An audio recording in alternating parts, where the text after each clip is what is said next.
नमस्ते बच्चों। आज हम अध्ययन करेंगे कार्य, ऊर्जा एवं शक्ति के अंतर्गत कार्य के बारे में। तो आइए देखते हैं कार्य होता क्या है। कार्य हमारी विज्ञान की भाषा में कार्य तभी माना जाता है जब वस्तु है, ये जो वस्तु मान लो है एक वस्तु, अगर ये एक स्थान से दूसरे स्थान पर गई तभी हम कहेंगे कि हमने कार्य किया।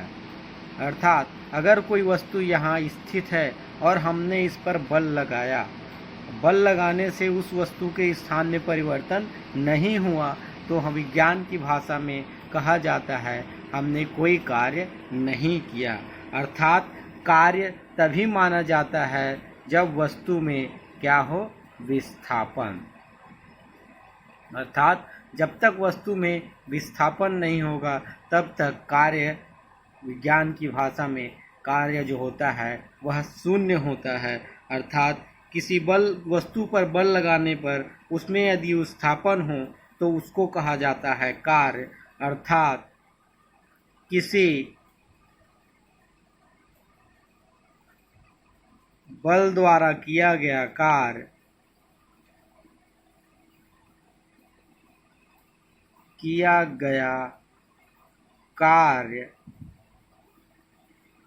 बल के परिमाण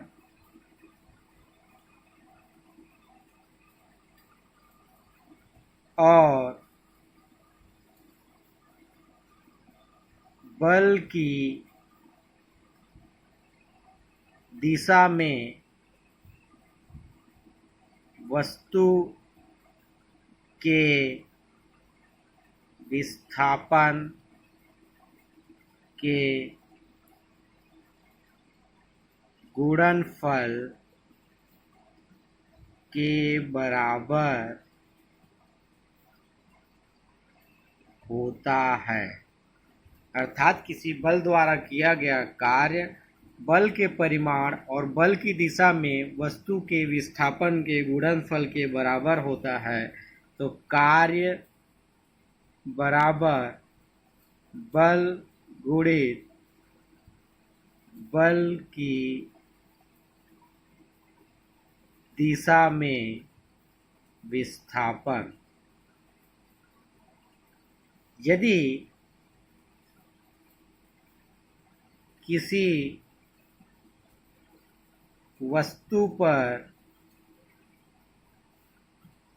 F बल लगाने से वह S दूरी तक विस्थापित होती है। मान लो हमने किसी वस्तु पर क्या लगाया, F बल लगाया, तो वह S दूरी तक क्या हो गई, हट गई अपने स्थान से। इसलिए कार्य W इज इक्वल टू क्या हो जाएगा, F इंटू S। ये है कार्य का सूत्र, F गुणित S, बल गुणित विस्थापन। अब यदि किसी वस्तु पर हमने क्या किया, F बल लगाया और F बल लगाने से उस वस्तु में क्या हुआ, S विस्थापन हुआ।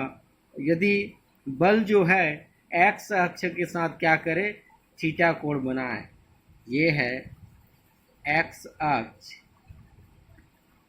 और कोई वस्तु ये है, हमने इसको खींचा तो ये इस प्रकार से विस्थापित हो गया। तो X अक्ष के साथ अगर बल जो है वो थीटा कोण बनाए तो इसका घटक क्या हो जाता है, W is equal to F cos theta into S, या फिर F S cos थीटा, और A B cos थीटा कहलाता है। Vector A dot vector B is equal to A B cos theta, सदिशों का अदिश गुणनफल। तो यहाँ से W is equal to vector F dot vector S। ये है कार्य। अर्थात किसी बल द्वारा किया गया कार्य उस बल के और विस्थापन के अदिश गुणनफल के बराबर होता है। ये हो गया कार्य। आइए हम देखते हैं कार्य का प्रकार। तो कार्य के प्रकार, पहला धनात्मक कार्य, दूसरा होता है ऋणात्मक कार्य और तीसरा होता है शून्य कार्य। तो धनात्मक कार्य, ऋणात्मक कार्य और शून्य कार्य, ये होता है कार्य का प्रकार। तो यदि क्या हो W is equal to f s cos theta से थीटा का मान क्या हो 0 डिग्री हो या फिर थीटा का मान न्यून कोण हो, तब कहेंगे किया गया कार्य धनात्मक कार्य है। अर्थात W इज इक्वल टू क्या हो जाएगा एफ एस कॉस 0 अंश, तो W is equal to f s. यदि क्या थीटा का मान क्या हो शून्य हो या न्यून कोण हो, तब कहा जाता है किया गया कार्य धनात्मक कार्य है। या फिर जब बल और विस्थापन की दिशा समान होती है, बल और विस्थापन दोनों एक ही दिशा में हो, तभी उनके बीच का कोण क्या होगा एफ और एस के बीच का कोण शून्य होगा और या फिर न्यून कोण होगा, तब किया गया कार्य धनात्मक होता है। उदाहरण के लिए यदि हम क्या करें, नीचे की ओर गुरुत्वाकर्षण बल लगता है, गुरुत्व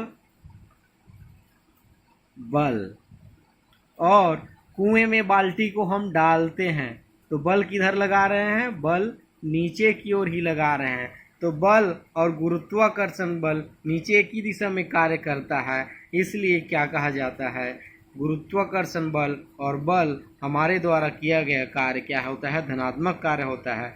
या फिर जब कोई पिंड गुरुत्व के अधीन स्वतंत्रता पूर्वक गिरे, एक पत्थर है इसको गिरा दिए तो ये नीचे गुरुत्व के अधीन गिर गया, तब कहा जाएगा गुरुत्वाकर्षण बल और विस्थापन की दिशा उस समय समान होगी और गुरुत्वाकर्षण बल द्वारा किया गया कार्य क्या होगा धनात्मक होगा। उसी प्रकार जब बाल्टी से कुएं से पानी निकालते हैं, कुएं से अगर हम पानी निकालें तो विस्थापन क्या हो रहा है, ये बाल्टी है मान लो, और इसको हम क्या कर रहे हैं ऊपर की ओर खींच रहे हैं, तो विस्थापन और बल दोनों एक ही दिशा में लग रहा है, इसलिए व्यक्ति द्वारा किया गया कार्य क्या होता है धनात्मक कार्य होता है। तो ये हो गया धनात्मक कार्य। आगे ऋणात्मक कार्य। कभी कभी प्रश्न पूछा जाता है, जब घोड़ा गाड़ी खींचता है, घोड़ा गाड़ी को क्या करता है खींचता है, तो उसके द्वारा किया गया कार्य कौन सा कार्य होता है। तो घोड़ा और गाड़ी को क्या होता है, घोड़ा इस दिशा में गति करता है और गाड़ी भी उसी दिशा में स्थापित होती है, अर्थात घोड़े द्वारा किया गया कार्य क्या होता है धनात्मक कार्य होता है। आगे है ऋणात्मक कार्य। यदि क्या हो cos theta is equal to क्या हो 180 अंश हो, तब थीटा इज इक्वल टू डब्ल्यू इज इक्वल टू क्या हो जाता है एफ एस कॉस 180, और कॉस 180 माइनस होता है तो डब्ल्यू इज इक्वल टू क्या हो जाएगा माइनस एफ एस। अर्थात जब पिंड का विस्थापन और बल विपरीत दिशा में कार्य करे या बल और विस्थापन के बीच का कोण क्या हो अधिक कोण हो, अधिक कोण मतलब 90 अंश से अधिक हो, तब बल द्वारा किया गया कार्य ऋणात्मक कार्य कहलाता है। उदाहरण के लिए हम कुएं से बाल्टी को ऊपर की ओर खींचते हैं, बाल्टी को क्या करते हैं ऊपर की ओर खींचते हैं, बल ऊपर की ओर लगता है लेकिन गुरुत्व बल की ओर लगता है नीचे की ओर लगता है, इसलिए हमारे द्वारा किया गया कार्य ऋणात्मक कार्य कहलाता है। जब खुरदुरी सतह पर किसी वस्तु को चलाया जाता है तो घर्षण बल विस्थापन के विपरीत दिशा में कार्य करता है। इसलिए घर्षण बल और हमारे द्वारा किया गया कार्य कौन से कार्य का उदाहरण है? ऋणात्मक कार्य का उदाहरण है। अगला है शून्य कार्य। शून्य कार्य कब कहेंगे? जब थीटा इज इक्वल टू क्या हो? 90 डिग्री हो। थीटा इज इक्वल टू क्या हो? 90 डिग्री हो तो W इज इक्वल टू 0 हो जाएगा। अर्थात वस्तु पर यदि हम बल लगाएं और वस्तु पर विस्थापन ना हो तब किया गया कार्य क्या हो? शून्य कार्य होता है। या फिर यदि किसी पिंड का विस्थापन उस पर लगाए गए बल के क्या हो? लंबवत हो, अर्थात विस्थापन शून्य हो तो बल द्वारा किया गया कार्य शून्य होता है। मान लो यदि एक कुली सिर पर बोझ लेकर क्या कर रहा है? प्लेटफॉर्म में चलता है तो गुरुत्वाकर्षण बल द्वारा किया गया कार्य शून्य कार्य होता है, क्योंकि वह गुरुत्वीय बल के लंबवत का लगता है। और जब एक सरल लोलक दोलन करता है तो डोरी में तनाव और गोलक के विस्थापन के लंबवत होता है। डोरी में जो तनाव होता है, एक लोलक जो है इधर गति करे तो डोरी में तनाव होता है, वह गोलक के विस्थापन के लंबवत होता है। गोलक अर्थात सरल लोलक के विस्थापन के लंबवत होता है। अतः तनाव द्वारा किया गया कार्य भी क्या होता है? शून्य कार्य होता है। तो ये हो गया कार्य और कार्य के प्रकार।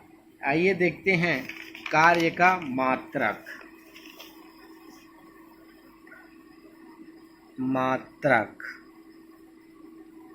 तो कार्य का मात्रक, कार्य बराबर क्या होता है? बल गुणित विस्थापन। और तो बल का मात्रक होता है न्यूटन, विस्थापन का मात्रक होता है मीटर। तो न्यूटन गुणित मीटर मतलब होता है जूल। अर्थात कार्य का मात्रक क्या होता है? ऐसा ही मात्रक जूल होता है।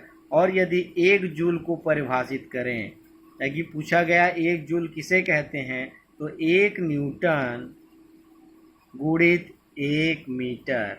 तो यहीं से परिभाषा निकल जाएगा। यदि किसी वस्तु पर 1 न्यूटन का बल लगाने से उसमें 1 मीटर का विस्थापन होता है तो बल द्वारा किया गया कार्य 1 जूल होता है। 1 न्यूटन का बल लगाने से 1 मीटर का विस्थापन होता है, तब किया गया कार्य कितना होता है? 1 जूल होता है। अब क्या होता है? 1 न्यूटन बराबर क्या होता है? 10⁵ डाइन। और 1 मीटर बराबर होता है 100 सेंटीमीटर। ठीक है, तो यहाँ से 10⁵ और ये 10⁵2, तो क्या हो जाएगा? 10⁵7 डाइन गुणित सेंटीमीटर। और डाइन सेंटीमीटर को कहा जाता है अर्ग, तो 10⁵7 अर्ग। तो 1 जूल 10⁵7 अर्ग के बराबर होता है। तो कभी कभी पूछा जाता है जूल और अर्ग में क्या संबंध है, तो यही हमें बताना है। 1 जूल जो होता है 10⁵7 अर्ग के बराबर होता है। इसका विमीय सूत्र, विमीय सूत्र W is equal to F का विमीय सूत्र गुणित S का विमीय सूत्र। तो बल का विमीय सूत्र कितना होता है? mL/t-2। और विस्थापन का अर्थात लंबाई में तो L। तो इसलिए कार्य का विमीय सूत्र होता है mL/2t-2। L का इसके साथ क्या हो जाएगा? गुणा हो जाएगा, तो L का स्क्वायर हो जाएगा। ये हो गया कार्य का विमीय सूत्र। तो हमने देखा कार्य किसे कहते हैं, कार्य कितने प्रकार का होता है, कार्य का मात्रक और कार्य का विमीय सूत्र। आज के लिए इतना ही। धन्यवाद।